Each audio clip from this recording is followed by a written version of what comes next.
Morning students, मैं अभिषेक सिंह स्वागत करता हूं आप सभी का फिर से एक बार हमारी आज की क्लास में। आज हम हमारा हिस्ट्री का थर्ड चैप्टर पढ़ने वाले हैं। इससे पहले हम 2 चैप्टर पढ़ चुके हैं और मैं उम्मीद करता हूं आपको वो दोनों चैप्टर अच्छे से समझ में आए होंगे। आज हमारा तीसरा चैप्टर जिसके बारे में है वो है द इंडस वैली सिविलाइजेशन। और इस चैप्टर को आसान बनाने के लिए हर बार की तरह मैंने आपके चैप्टर को 5 पार्ट्स में डिवाइड कर दिया है।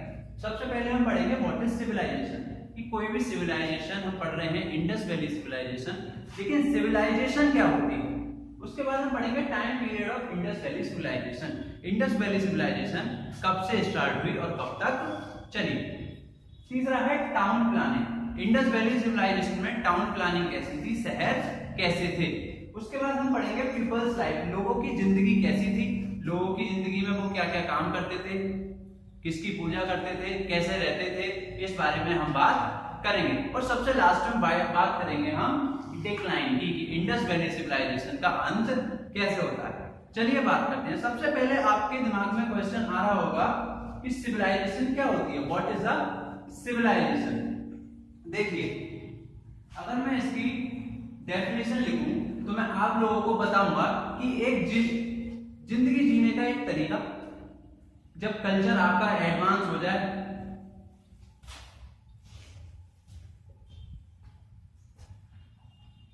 a society which has highly developed culture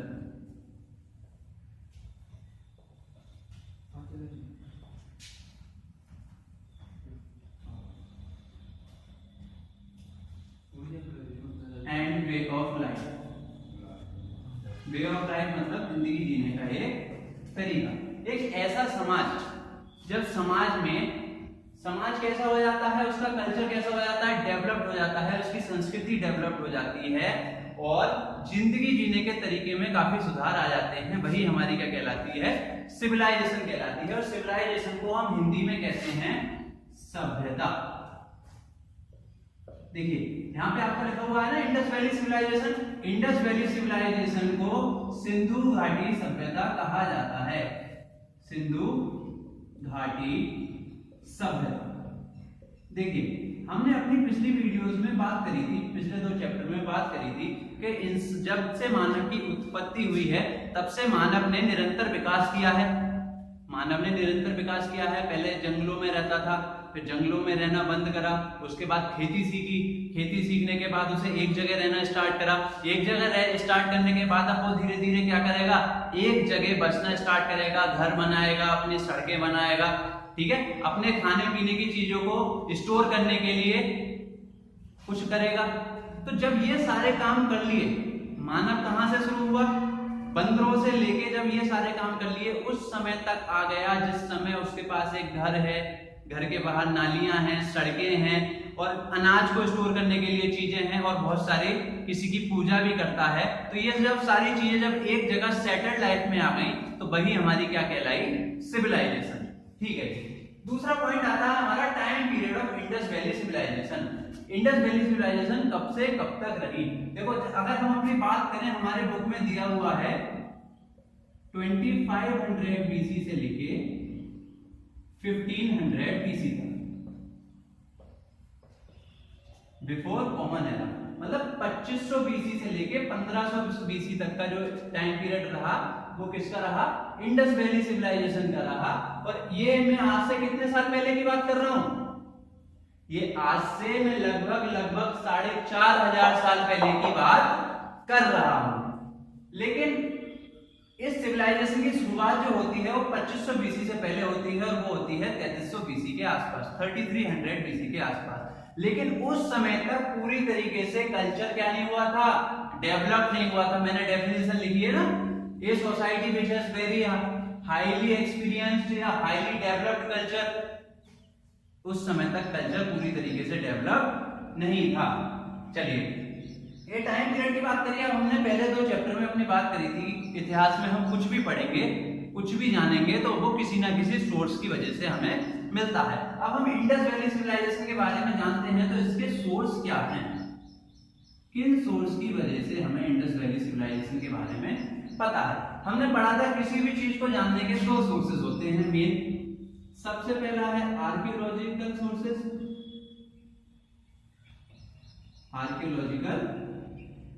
sources, और दूसरा होता है लिटरेसी सोर्सेज। देखिए इंडस वैली सिविलाइजेशन के भी हमारे पास ये दोनों सोर्सेज हैं, लेकिन जितनी भी नॉलेज हमें मिलती है वो सिर्फ इस सोर्स से मिलती है, इस सोर्स से नहीं मिलती। क्योंकि इंडस वैली सिविलाइजेशन के लोग थे जो उनकी भाषा थी वो इस तरीके की थी, वो आपस में जो कुछ भी लिखते थे तो चित्र बनाकर लिखते थे। और वो चित्र किस चीज का चित्र, कैसे चित्र बनाते थे, किस चीज को किस चीज के लिए इस्तेमाल करते थे, वो हम लोग अभी तक पढ़ नहीं पाए हैं। जैसे हम लिखते हैं ना हिंदी, ये मैंने लिखी हुई है इंग्लिश, वैसे ही वो जो लिखने में उनकी भाषा प्रयुक्त होती थी वो एक कुछ चित्रों का इस्तेमाल करते थे जिन्हें हम समझ नहीं पाए हैं। इसलिए हम लिटरेसी सोर्सेज से तो हमें पता चल नहीं सकता कि क्या हुआ था। दूसरे आते हैं आर्कियोलॉजिकल सोर्सेज। देखिए बात कितने साल पुरानी हो रही है, 4,500 साल पुरानी, 3 से 4,000 या 5,000 साल पुरानी बात हो रही है। लेकिन हम जाते हैं थोड़ा पीछे 1991। एक व्यक्ति थे दयाराम साहनी,